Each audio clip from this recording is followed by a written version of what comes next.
매번 듣기만 하는 것도 그러니 저도 이야기 한번 보태봅니다. 제가 25살 때 이야기이고, 그때는 제가 전문대를 졸업하고 군대까지 다녀온 뒤에 첫 직장을 구해 한참 열심히 일을 하고 있던 사회초년생 시절입니다. 회사를 다니는데 대중교통으로 다니는 게 불편하기도 하고, 그 당시 제 또래 친구들한테는 가장 멋지던 게 오토바이였어요. 오토바이가 있으면 동네 노는 여자들 꼬시기도 좋고, 괜히 세 보이기도 해서 적당한 오토바이를 중고로 구입하게 되었습니다.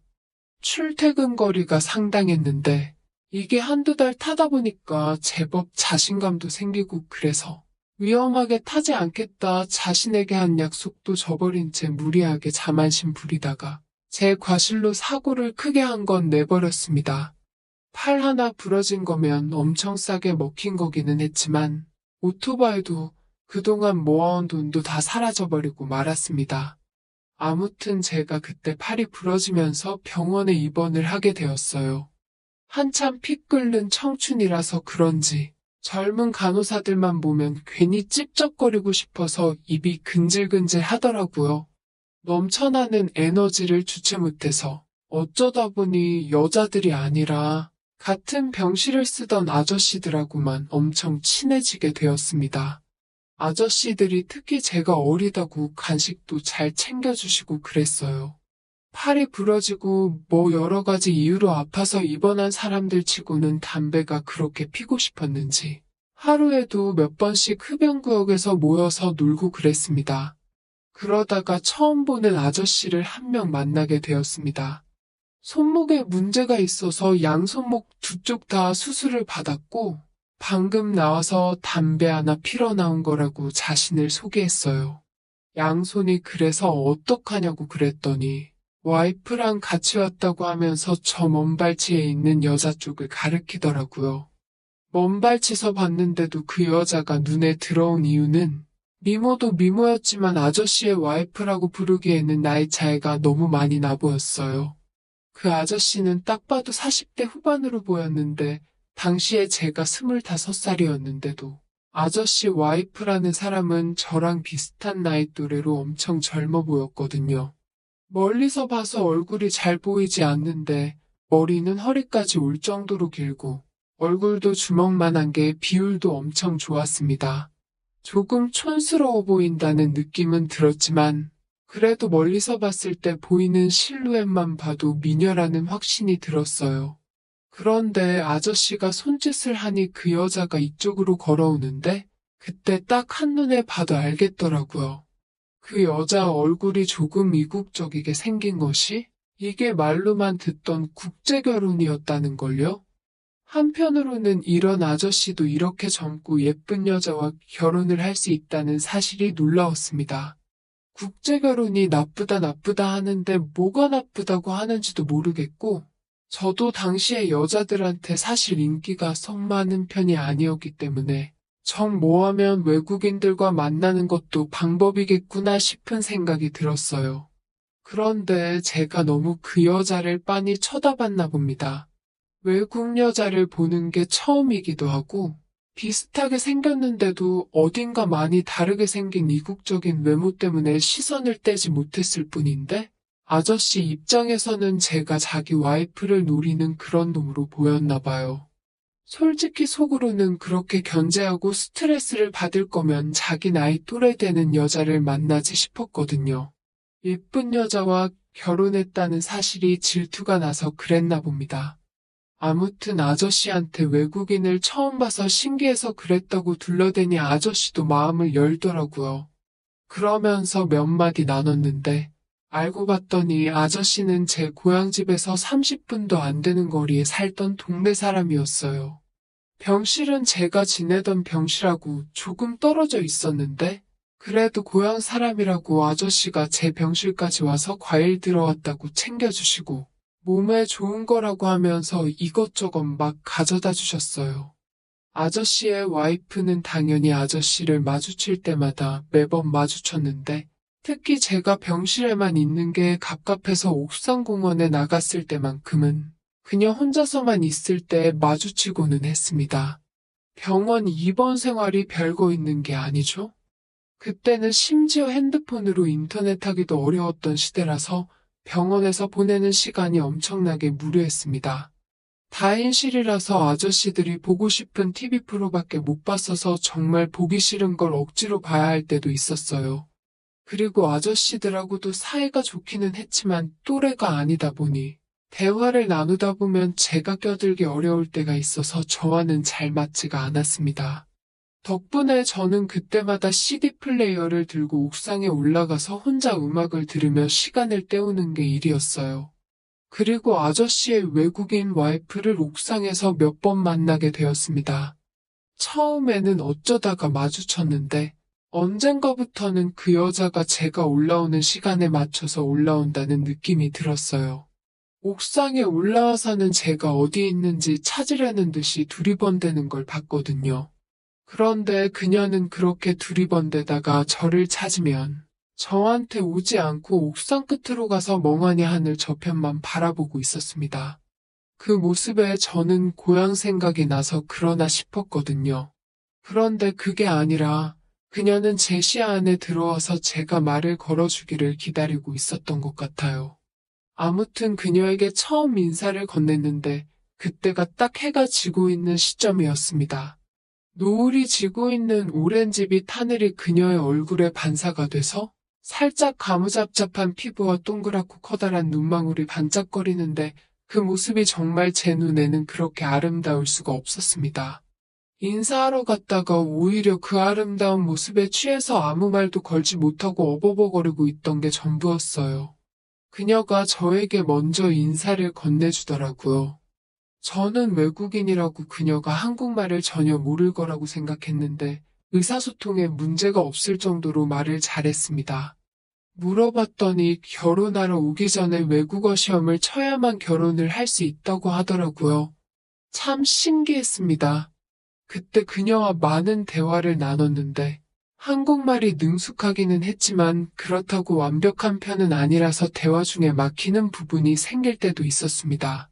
그런데 오히려 차근차근 하나씩 알려주면서 어쩔 때는 몸짓발짓 손짓 다 써가며 알려주는 대화가 오히려 더 재미있다는 생각이 들었어요. 그렇게 얼마나 시간이 흐르는지도 모르고 대화를 나눴는지 밖이 어느새 깜깜해졌어요. 한여름 날씨에도 병원복만 입고 있으니 조금 쌀쌀해지기 시작했습니다. 올라올 때는 아직 더운 날씨라서 소매와 바지단을 걷어놓고 있었거든요. 그런데 조금 쌀쌀한 느낌에 걷어놓은 소매를 내리고 싶었는데 깁스를 한 팔 때문에 그게 생각처럼 잘 안 되더라고요. 그런 제 모습을 보더니 그녀가 자기가 해주겠다면서 제 소매를 내려줬습니다. 그 덕에 그녀가 저한테 가까이 붙게 되었는데 한국인에 비해 아담한 체구를 가져서 그런가? 그녀가 제 앞에 바짝 다가섰는데 그녀의 정수리가 저희 코앞으로 위치했습니다. 살짝 습기를 머금은 여름철 밤 공기와 그녀의 샴푸 냄새가 합쳐져서 제 코를 자극하니 정신이 아찔하더라고요. 그러는 와중에 그녀가 제 앞에 무릎을 꿇더니 제가 올려놓은 바짓단도 내려주기 시작했어요. 어여쁜 여자가 제 앞에 무릎을 꿇고 앉아있는데 그 모습에 정신이 아찔해지지 않을 사람이 어디 있겠습니까? 그래서 바지 정도는 제가 직접 하겠다고 했더니 그녀가 아니라면서 자기가 해준다고 묵묵히 저를 도와주더군요. 기센 한국 여자와는 다르게 순종적인 모습에 뭘 시켜도 다 해주지 않을까 하는 기분이 들어서 괜히 침이 꿀꺽 넘어왔습니다. 병원 수칙 때문에 옥상은 밤 11시에 닫았지만 초저녁인데도 그녀가 한참 자리를 비웠다는 사실을 아저씨가 알게 되면 혼이 날 것 같다면서 그녀는 그렇게 병실로 돌아갔어요.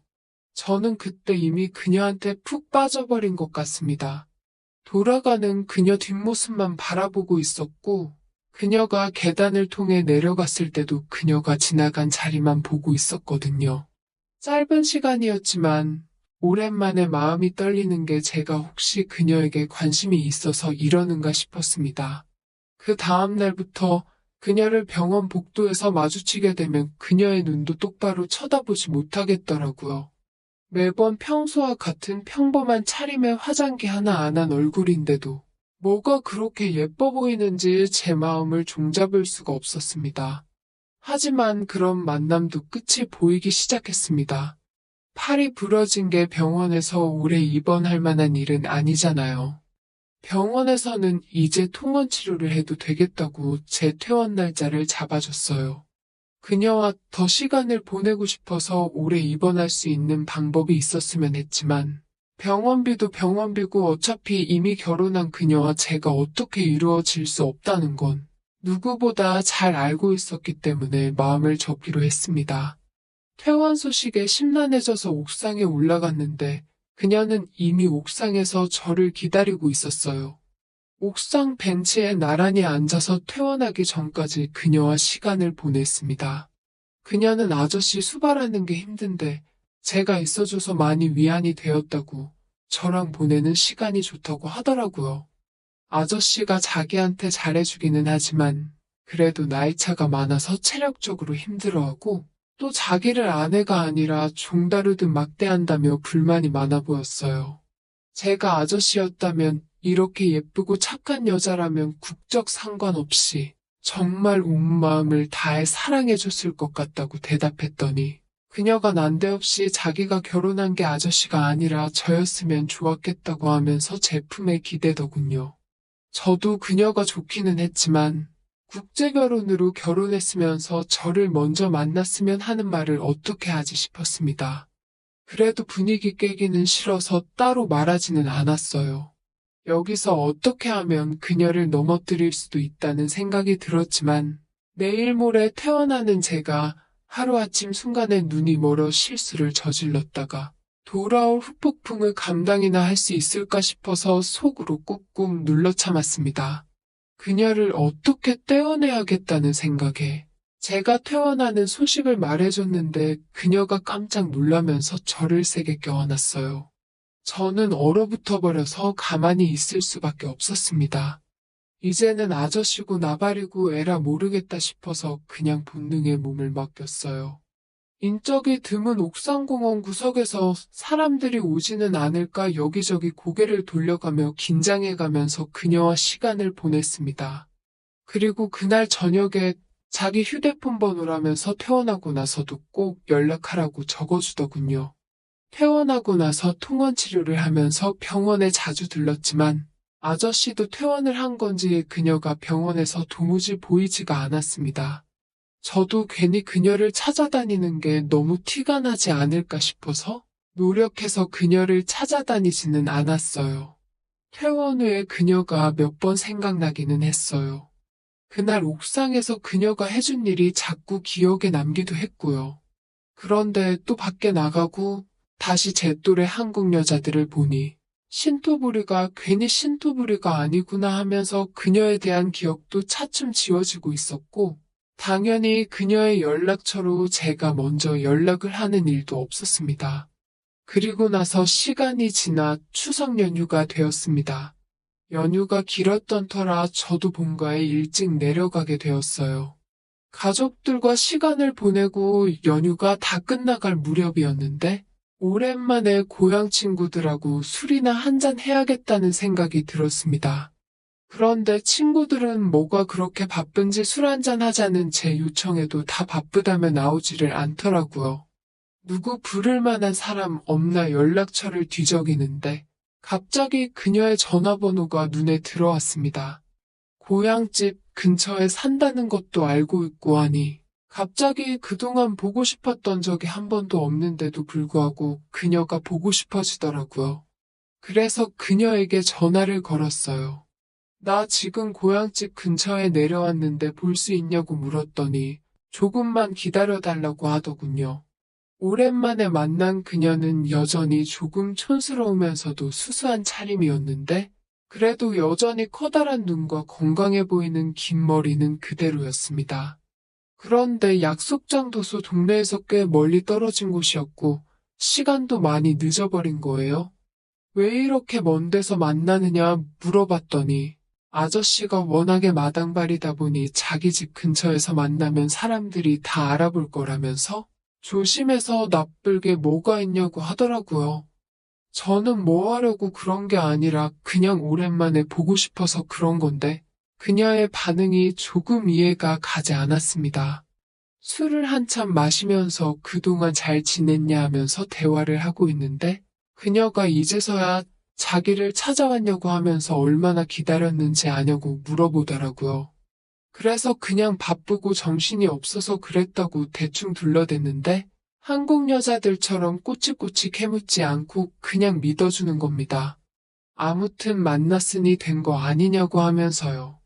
취기가 좀 오르는 가운데 그녀를 집까지 바래다 주겠다고 했는데 그녀가 자꾸 주변을 살피면서 걷는 모습이 조금 이상했어요. 그만큼 저를 만나는 게 위험하다고 생각했으면 애초에 전화번호를 주지 말던가 아니면 만나자고 해도 안 만나면 그만이었을 텐데 굳이 위험을 감수하면서까지 저를 만나러 왔는지 싶더라고요. 그래서 그녀한테 괜찮냐고 물어봤더니 그녀가 갑자기 제 앞에서 울먹이다가 끝내 울음을 터뜨리고 말았습니다. 저한테 도망가고 싶다고 아저씨가 너무 무섭다면서 몸을 부르르 떨더라고요. 밤길이고 인적이 드문 곳이기는 하지만 그래도 방금까지 눈치를 살피며 걸었는데 누가 볼까봐 저도 조심하게 되더라고요. 아무리 그녀를 달래줘도 울음을 그치지 않길래 근처에 보이는 여관으로 데리고 들어왔습니다. 그녀는 그제서야 울음을 그치기 시작했고 둘만 남게 되니까 여태까지 자기가 언제 울었냐는 듯이 오랜만에 주인을 만난 강아지 마냥 저에게 달려들기 시작했습니다. 아직 아무도 다니지 않을 것 같은 꼭두새벽에 그녀와 저는 슬쩍 방에서 나와가지고 각자 집으로 돌아갔습니다. 그녀는 저한테 안 가면 안 되냐고 물어봤고 저는 일단 서울에 올라가서 그녀를 도와줄 방법을 찾아보겠다 말했어요. 그녀를 아저씨 소나기로부터 구출해줄 방법을 찾아보려 인터넷을 뒤지며 인권 변호사 이런 걸 찾아보고 있었습니다. 그런데 그날 저녁에 고향에 있는 부모님한테 전화가 오더니 아주 한바탕 난리가 났어요. 알고 봤더니 제가 그녀와 여관에 가는 걸 본 사람이 있었고 그 사실을 아저씨가 알게 되었다는 거예요. 그래서 안 되겠다 싶어서 그녀가 어떤 상황인지 부모님께 말해주려고 했습니다. 저는 그녀를 사랑하고 그녀를 구출해내고 싶다고 말이죠. 그랬더니 부모님이 헛소리를 하고 있다면서 진짜 이야기를 해주시더군요. 알고 보니 피해자는 그녀가 아니라 아저씨였다는 거예요. 아저씨가 국제결혼으로 정말 족갑벌 되는 여자와 살게 된 건 사실인데 그만큼 애지중지하면서 살고 있었답니다. 그런데 어느 날부터 그녀가 동네에 몇 안 되는 젊은 남자들에게 꼬리를 치며 다녔고 급기야 아저씨한테 들키기까지 했다는 거예요. 그래서 아저씨가 항상 그녀를 감시하고 다녔답니다. 어찌됐든 자기 돈 갖고 살고 있으면서 그 돈으로 동네 젊은 남자들 만나는데 쓰고 있었으니 아저씨도 그 여자가 밖에 못 나가게 하는 게 방법이었던 거고요. 그런데 마침 명절이라서 아저씨가 술을 좀 마시고 잠에 든 틈을 타서 저를 만나러 나왔다는 거예요. 그러니까 그녀가 주변을 살피며 돌아다닌 것도 이러고 있는 걸 아저씨한테 들킬까봐 그런 거였고요. 아저씨 때문에 못 살겠던 게 아니라 아저씨야말로 그녀 때문에 엄청 스트레스를 받으며 지내고 있던 것 같더라고요.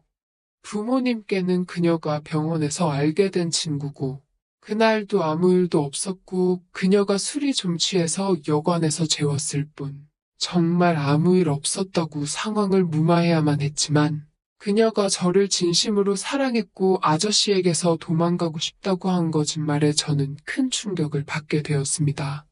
그렇게 세상 물정 모르고 순수해 보이는 여자가 저를 그렇게 이용할 거라고는 상상도 못했지요. 그 뒤로는 의심병이 생겨서 정상적인 연애도 못하게 되었고 아저씨한테 몽둥이 찜질을 당할까봐 고향도 몇 년 동안 내려가지 못했습니다. 만남에 있어서는 남들에게 떳떳할 수 있어야 하고 항상 사람을 볼 때 신중해야 한다는 교훈을 준 그녀입니다. 순종적인 외국 여자들이 관심이 갔었는데 그 뒤로는 저를 꽉 잡고 사는 기 센 한국 여자인 지금의 와이프를 만나서 나름 불편하게 행복한 삶을 살고 있습니다. 결혼을 하면 어느 정도 구속되는 건 사실이에요. 그걸 견디지 못하고 밖으로 나가 도는 건 배우자에 대한 신뢰를 저버리는 일이라고 생각해요. 제가 한 행동이 아저씨에게는 결코 좋은 일이 아니지만, 그래도 저는 그때 일로 좋은 교훈을 얻게 되어 다행입니다. 그녀는 아직도 아저씨랑 살고 있을지, 아니면 그 버릇 못 고치고 아직도 어디서 다른 남자를 찾고 있는지는 모르겠네요.